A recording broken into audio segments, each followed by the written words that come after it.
বিসমিল্লাহির রহমানির রহিম। SK auto সার্ভিসিংয়ে আপনাদের সবাইকে স্বাগতম। আজকে আপনাদের দেখাবো যে আসলে আমরা কন্ট্রোলারগুলো নষ্ট হওয়ার পরে 48 ভোল্ট ভ্যানের কন্ট্রোলারগুলো নষ্ট হওয়ার পরে এগুলো সার্ভিসিং করে কিভাবে চেক করি ব্যাটারি ছাড়া। তো আমরা আসলে ব্যাটারি ছাড়া কন্ট্রোলারগুলো চেক করে থাকি। আজকের ভিডিওটা আপনারা দেখলে বুঝতে পারবেন যে আসলেই আমরা কিভাবে কন্ট্রোলারগুলো সার্ভিসিং করার পরে ব্যাটারি ছাড়া আমরা চেক করে থাকি। আজকে আপনাদেরকে আমি ব্যাটারি ছাড়া কন্ট্রোলারে মোটর ঘুরিয়ে তারপর দেখাবো।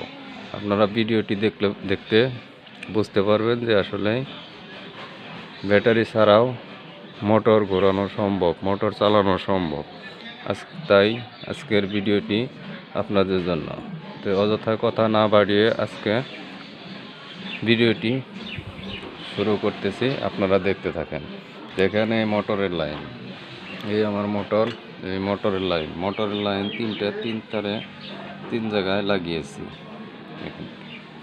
আর তারপর হচ্ছে এই যে সেন্সরের লাইন, এই 5টা চিকন তার দেখতেছেন, এই 5টা চিকন তার মোটর সেন্সরের লাইন দিয়ে দিয়েছি।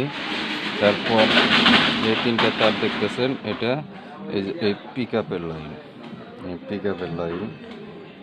লাইন দিয়ে দিয়েছি। আর এই নিয়েছি আমরা একটা 48 ভোল্ট চার্জারটা আমরা লাইন লাগাই দিয়েছি। এখন আমরা সুইচ দেবো। দেখেন চার্জারটা চালু হয়ে গেছে, 55.4 ভোল্ট দেখাচ্ছে। তো দেখেন আপনারা, এখন আমরা মোটরটা চালু করে আপনাদের দেখাবো যে আসলে দেখেন পিকআপটা টান দিলে দেখেন মোটরটা ঘুরতেছে। এটা কোনো ফেক না, এটা অরিজিনালি সত্য। আপনারা দেখলে বুঝতে পারবেন। কন্ট্রোলার সার্ভিসিং করার পরে আমরা দেখেন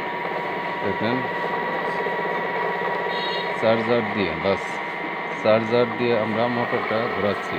আপনারা মোটরের শব্দটা শুনতে পাচ্ছেন। দেখেন এই পিকআপ করতেছে, মোটরটা ঘুরতেছে। ইনশাআল্লাহ আপনারাও এইভাবে চেক করতে পারবেন। যারা নতুন মিস্ত্রি তারা এরকমভাবে সুন্দরভাবে ঘুরিয়ে চেক করে দেবেন, যাতে লাগানোর পরে আবার খুলতে না হয়। এই জন্য আমরা কন্ট্রোলারগুলো সার্ভিসিং করে তারপর এগুলো চেক দিয়ে আমরা ব্যাটারি ছাড়াও চার্জারের মাধ্যমে চেক দিয়ে আপনাদের কাছে, গাড়িওয়ালাদের কাছে হস্তান্তর করি। তাহলে গাড়িওয়ালারা খুব সুন্দরভাবে চালাতে পারে। তো এই ভিডিওটি দেখে আপনাদের যদি সামান্য পরিমাণে উপকার এসে থাকে, তাহলে লাইক, কমেন্ট, শেয়ার করে অন্যকে দেখার সুযোগ করে দেন। ধন্যবাদ সবাইকে ভিডিওটি দেখার জন্য।